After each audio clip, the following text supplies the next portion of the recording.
ആ BJP പിടിക്കുന്ന വോട്ടിനെ depend ചെയ്തായിരിക്കും ഇനി പുതിയത് ആര് വരിക എന്നുള്ളതിനെ സംബന്ധിച്ച് ഉള്ള തീരുമാനം വരുന്നത്. കോൺഗ്രസിൻ്റെ വോട്ടുകളാണ് BJP കൊണ്ടുപോകുന്നതെങ്കിൽ തീർച്ചയായിട്ടും വീണ്ടും ആര് വരും? CPM തന്നെ തിരിച്ചു വരും. അപ്പോൾ തന്നെ ആകപ്പാടെ കൺഫ്യൂഷനാണ്. മുഖ്യമന്ത്രിക്ക് 80 വയസ്സായി, മുഖ്യമന്ത്രിക്ക് നല്ല സുഖമില്ല. നമ്മുടെ കട്ടാക്കട MLA സ്റ്റീഫൻ മന്ത്രിയാവുമെന്നൊരു വാർത്ത ഇപ്പോൾ വന്നിട്ടുണ്ട്. ഭരണത്തിൽ മുഖ്യമന്ത്രിയുടെ കുടുംബവും മരുമോനും ഒക്കെ കൂടെ ആകെ കൺഫ്യൂഷൻ ഉണ്ടാക്കിയിരിക്കുന്നതുകൊണ്ട് മന്ത്രിമാരുടെ ഇടയിൽ ഇപ്പോൾ ഒരു പുതിയ ഫോക്കസ് വന്നിട്ടുണ്ട്. നമ്മുടെ രണ്ടാം നിര മന്ത്രിമാർ ഇടതു മുന്നണി അത് സ്പീഡ് ചെയ്തു. അപ്പോൾ അത് സ്പീഡ് ചെയ്തിട്ട് അങ്ങോട്ട് ചെന്നാൽ മതിയെന്ന് മോഡി വിളിച്ച് വരട്ടയും കൂടെ ചെയ്തു എൻ്റെ ഒരു കഥയുണ്ട്. 20% വോട്ട് ആര് പിടിച്ചു വെച്ചിട്ടുണ്ട്? ഇപ്പോൾ ആൾറെഡി BJP പിടിച്ചു വെച്ചിട്ടുണ്ട്. എന്നാൽ ഭരണപരമായ കുറേ കാര്യങ്ങൾ ചെയ്യാൻ പറ്റുമോ? സെക്രട്ടേറിയറ്റ് അടക്കമുള്ള ഇതിനെയൊക്കെ ഒന്ന് പൊളിച്ചെഴുതി ഭരണപരമായ ഒരു നല്ല കാര്യം ചെയ്യാൻ പറ്റുമോ? അതുമില്ല. പിന്നെ BJPക്ക് വേറെ രാഷ്ട്രീയമുണ്ട്. ഒരു പ്രാവശ്യം കൂടെ കമ്മ്യൂണിസ്റ്റ് പാർട്ടി വരുന്നതിനോടായിരിക്കും ആർക്ക് താല്പര്യം? BJPക്ക് താല്പര്യം. കോൺഗ്രസിന് ക്ഷീണം വരുന്നത് കോൺഗ്രസിൻ്റെ വോട്ടുകൾ മറിക്കുമെങ്കിൽ തീർച്ചയായും കോൺഗ്രസിന് ക്ഷീണം വരും. പ്രത്യേകിച്ച് ഇപ്പോൾ ഒരു ക്രിസ്ത്യൻ പക്ഷേ വേറൊരു പ്രധാനപ്പെട്ട കാര്യം, പിണറായി വിജയന് ഇപ്പോൾ 80 വയസ്സായി, ചേച്ചിയെ കാണിച്ച് അനിയത്തെ കല്യാണം കഴിക്കുന്ന പരിപാടി ഉണ്ടല്ലോ. അതുപോലെ ചിലപ്പോൾ ഇനി അദ്ദേഹത്തിനെ നിർത്തിയിട്ട് ജയിച്ചതിന് ശേഷം മുഖ്യമന്ത്രി മാറ്റാം. ഇപ്പോൾ ടെക്നോ പാർക്ക് തുടങ്ങി, നയനാരുടെ കാലത്താണ് തുടങ്ങിയത്, കെൽട്രോൺ തുടങ്ങി. അങ്ങനെ എടുത്ത് പറയാവുന്ന ഒരു സാധനം ഇല്ല.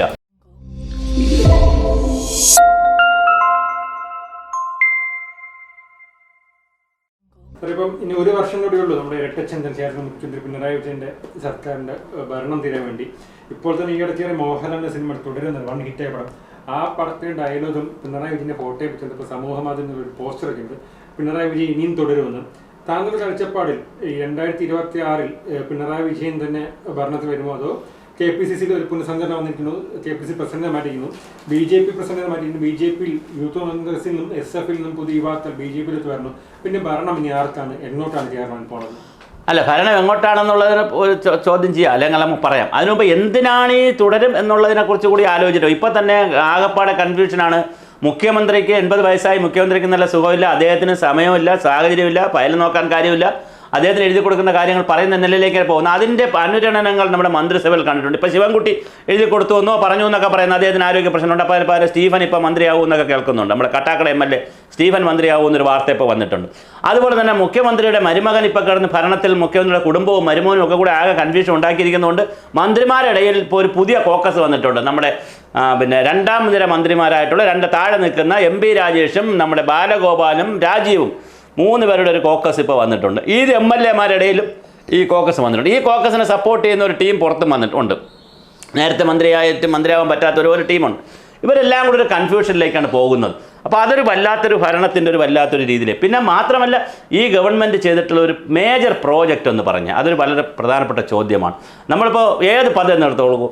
വിഴിഞ്ഞം പദ്ധതി കേന്ദ്ര ഗവൺമെൻറ് പങ്കുണ്ട്, ഉമ്മൻചാണ്ടിക്ക് ഗവൺമെൻറ്റിൻ്റെ പങ്കുണ്ട്. ഗെയിൽ പദ്ധതി കേന്ദ്ര ഗവൺമെൻറ്റിന് പങ്കുണ്ട്, ഇടതു മുന്നണി അത് സ്പീഡ് ചെയ്തു. അപ്പോൾ അത് സ്പീഡ് ചെയ്തിട്ട് അങ്ങോട്ട് ചെന്നാൽ മതിയെന്ന് മോഡി വിളിച്ച് വരട്ടയും കൂടെ ചെയ്തു എൻ്റെ ഒരു കഥയുണ്ട്. ആ തുടക്ക സമയത്ത് 1ാം ഭരണകാലത്തിൽ നിങ്ങൾ ഗെയിൽ നടപ്പിലാക്കിയിട്ട് ഇങ്ങോട്ട് വന്നാൽ ബാക്കി പൈസ തരാമെന്ന് പറഞ്ഞിട്ടുണ്ട്. പിന്നെ ദേശീയപാത, അല്ലാതെ ഈ ഗവൺമെൻറ് തന്നെ നടപ്പിലാക്കിയിട്ടുള്ള വളരെ മഹത്തായ ഒരു പ്രോജക്റ്റ്, 10,000 പേർക്ക്, 1000 പേർക്ക്, 5000 പേർക്ക് ജോലി കൊടുത്ത ആ തരത്തിലുള്ളൊരു മഹത്തായ പ്രോജക്റ്റ് ഏതാണെന്നുള്ളൊരു ചോദ്യവും ഇവിടെ നിൽപ്പുണ്ട്. വളരെ പ്രധാനം. കാരണം അദ്ദേഹത്തിന് ഇതിനൊന്നും സമയമില്ല. ഇയാൾ CIAയുടെ പുറകിൽ, മറ്റേ മുസ്ലിം ങ്ങളുടെ പുറകിൽ, മറ്റ് മതങ്ങളുടെ പുറകിൽ, മറ്റ് കാര്യങ്ങളുടെ പുറകിലാണ് പലപ്പോഴും. ഈ സാഹചര്യത്തിലാണ് പുതിയ തിരഞ്ഞെടുപ്പ് വരാൻ പോകുന്നത്. ഒരു വർഷം അവിടെ കഴിഞ്ഞ് പുതിയ 20% വോട്ട് ആര് പിടിച്ചു വെച്ചിട്ടുണ്ട്? ഇപ്പോൾ ആൾറെഡി BJP പിടിച്ചു വെച്ചിട്ടുണ്ട്. ആ BJP പിടിക്കുന്ന വോട്ടിനെ ഡിപ്പെൻഡ് ചെയ്തായിരിക്കും ഇനി പുതിയത് ആര് വരിക എന്നുള്ളതിനെ സംബന്ധിച്ച് ഉള്ള തീരുമാനം വരുന്നത്. കോൺഗ്രസിൻ്റെ വോട്ടുകളാണ് BJP കൊണ്ടുപോകുന്നതെങ്കിൽ തീർച്ചയായിട്ടും വീണ്ടും ആര് വരും? CPM തന്നെ തിരിച്ചു വരും. അതേസമയം CPM-ൻ്റെ കുറേ വോട്ടുകൾ കൂടി BJP കൊണ്ടുപോകും. കാരണം ഇപ്പോൾ ആരുടെ വോട്ട് കൊണ്ടുപോകുമെന്ന് പറയാൻ പറ്റത്തില്ല. പണ്ട് കാലത്താണെങ്കിൽ BJP-ക്കാരായിട്ടുള്ള ഒരാളും കമ്മ്യൂണിസ്റ്റുകാർക്ക് വോട്ട് ചെയ്യില്ല, കമ്മ്യൂണിസ്റ്റുകാർ ഒരാളും കോൺഗ്രസിനോ BJP-ക്ക് വോട്ട് ചെയ്യുക, കോൺഗ്രസിന് പിന്നെ ചെയ്യും, BJP-ക്ക് വോട്ട് ചെയ്യത്തില്ല. ആ കാലമൊക്കെ പോയി. ഇപ്പോൾ എല്ലാവരും അങ്ങോട്ടും ഇങ്ങോട്ട് വോട്ട് ചെയ്യുന്ന കാലമാണ്. കമ്മ്യൂണിസ്റ്റ് പാർട്ടികളുടെ കുറേ വോട്ടുകൾ BJP-ക്ക് പിടിക്കാൻ പറ്റിയാൽ സ്വാഭാവികമായിട്ട് എന്ത് സംഭവിക്കും? അവർക്ക് ബുദ്ധിമുട്ടുണ്ടാവും. കോൺഗ്രസിൻ്റെ വോട്ടാണ് BJP. അപ്പോൾ BJP-യുടെ ഒരു പോക്ക് എങ്ങോട്ടായിരിക്കും എന്നതിനാണ്. പിന്നെ BJP-ക്ക് വേറെ രാഷ്ട്രീയമുണ്ട്. ഒരു പ്രാവശ്യം കൂടെ കമ്മ്യൂണിസ്റ്റ് പാർട്ടി വരുന്നതിനോടായിരിക്കും ആർക്ക് താല്പര്യം? BJP-ക്ക് താല്പര്യം. കാര്യം കോൺഗ്രസ് അതോടുകൂടി ഇല്ലാതാവുമല്ലോ, അല്ലെങ്കിൽ ആ മുന്നണിക്ക് പിന്നെ പ്രതിപക്ഷമാകാം എന്നൊരു അജണ്ട BJP-യുടെ മനസ്സിൽ കിടപ്പുണ്ട്. പിന്നെ കേസുകൾ കിടപ്പുണ്ട്, പിന്നെ പിണറായിയുടെ പേരിലുള്ള കുറേ കേസുകളും കാര്യം. അപ്പോൾ തീർപ്പ് വരുമോ നമുക്കറിയത്തില്ല.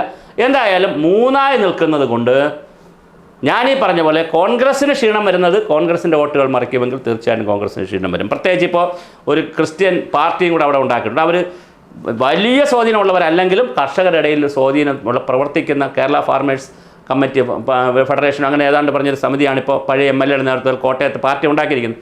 കുറച്ച് സ്വാധീനം അവരുണ്ടാക്കും, ക്രിസ്ത്യാനികളുടെ ഇടയിൽ ഉണ്ടാക്കും. പിന്നെ മുസ്ലിങ്ങളെ പിടിക്കാനുള്ള പണികളും നടത്തുന്നു. ഇത് കുറേ വോട്ടുകളായി. എന്തായാലും BJPക്ക് അധികാരത്തിൽ വരാൻ കഴിയത്തില്ല. അധികാരത്തിൽ വരണമെങ്കിൽ നല്ല വോട്ട് പിടിക്കണം. അപ്പം അത്രയും വോട്ട് എന്തായാലും ഇപ്പം ഈ സാഹചര്യത്തിൽ പിടിക്കാൻ കഴിയത്തില്ല. ഇപ്പോൾ അടുത്ത കാലത്തൊന്നും സംഭവിക്കാനുള്ള സാധ്യതയില്ല.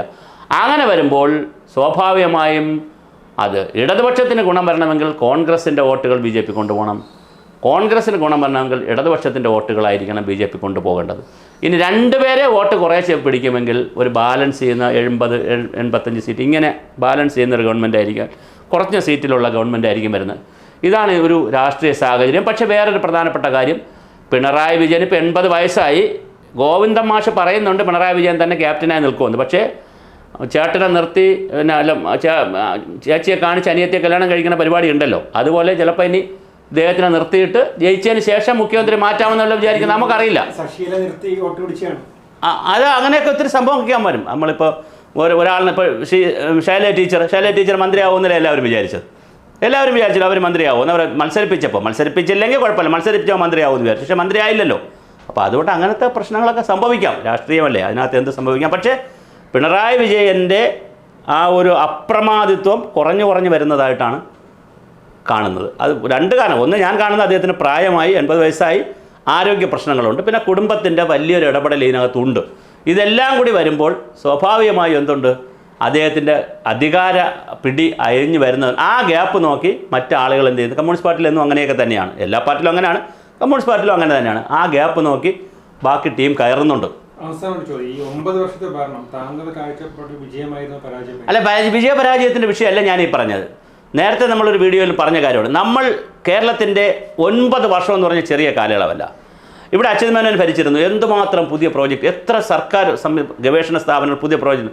നയനാരുണ്ടായിരുന്നു, ജനകീയാസൂത്രണം കൊണ്ടുവന്നു, സമ്പൂർണ്ണ സാക്ഷരത കൊണ്ടുവന്നു, പിന്നെ ഭൂപരിഷ്കരണ നിയമം കൊണ്ടുവന്നു, പിന്നെ കർണാകരം പഠിച്ച നെടുമ്പാശ്ശേരി വിമാനത്താവളം കൊണ്ടുവന്നു, കണ്ണൂർ വിമാനത്താവളം കൊണ്ടുവന്നു, ഉമ്മൻചാണ്ടി. അങ്ങനെ പറയുമ്പോൾ പുതിയതെന്ത്, അങ്ങനെ ചോദ്യമുണ്ടല്ലോ. പിണറായി വിജയൻ്റെ തനതായ കേന്ദ്ര ഗവൺമെൻറ് പദ്ധതികൾ മാറ്റിവെക്കുക, അവരുടെ ഒരുപാട് പദ്ധതികളും ഏറ്റെടുത്ത് നന്നായി നടപ്പിലാക്കിയ പദ്ധതികളുണ്ട്. അല്ലാതെ പുതിയത് എന്തെന്ന് ചോദിക്കുമ്പോൾ വലിയൊരു ചോദ്യമുണ്ട്. എന്നാൽ ഭരണപരമായ കുറേ കാര്യങ്ങൾ ചെയ്യാൻ പറ്റുമോ? സെക്രട്ടേറിയറ്റ് അടക്കമുള്ള ഇതിനെയൊക്കെ ഒന്ന് പൊളിച്ചെഴുതി ഭരണപരമായ ഒരു നല്ല കാര്യം ചെയ്യാൻ പറ്റുമോ? അതുമില്ല. ബാക്കി എല്ലാ പദ്ധതികളും കൂട്ടിയോജിപ്പ്, ഇപ്പോൾ ലൈഫ് പദ്ധതി എന്ന് പറയുമ്പോൾ കേന്ദ്ര ഗവൺമെൻറ് കുറച്ച് പദ്ധതി, നമ്മളെ കുറച്ച് പദ്ധതി, ഇങ്ങനെ കൂട്ടിയോജിപ്പിച്ച് കുറേ പദ്ധതി പോയതല്ലാതെ തനതായ പ്രോജക്റ്റുകൾ കേരളത്തിൻ്റെ ഇപ്പോൾ ടെക്നോ പാർക്ക് തുടങ്ങി, നയനാരുടെ കാലത്താണ് തുടങ്ങിയത്, കെൽട്രോൺ തുടങ്ങി, അങ്ങനെ എടുത്ത് പറയാവുന്ന ഒരു സാധനം ഇല്ല. അത് നാളെ ചരിത്രം എഴുതുന്ന വിദ്യാർത്ഥികൾക്ക് പഠിക്കാൻ പറ്റും. പിണറായിയുടെ കാലത്ത് ഈ ഒരുപാട് ക്ഷേമ പ്രവർത്തനങ്ങളൊക്കെ നടന്നു എന്ന് പറയാം, പക്ഷേ ഇത് ഇല്ല എന്നുള്ളത് വളരെ പ്രധാനം തന്നെയാണ്.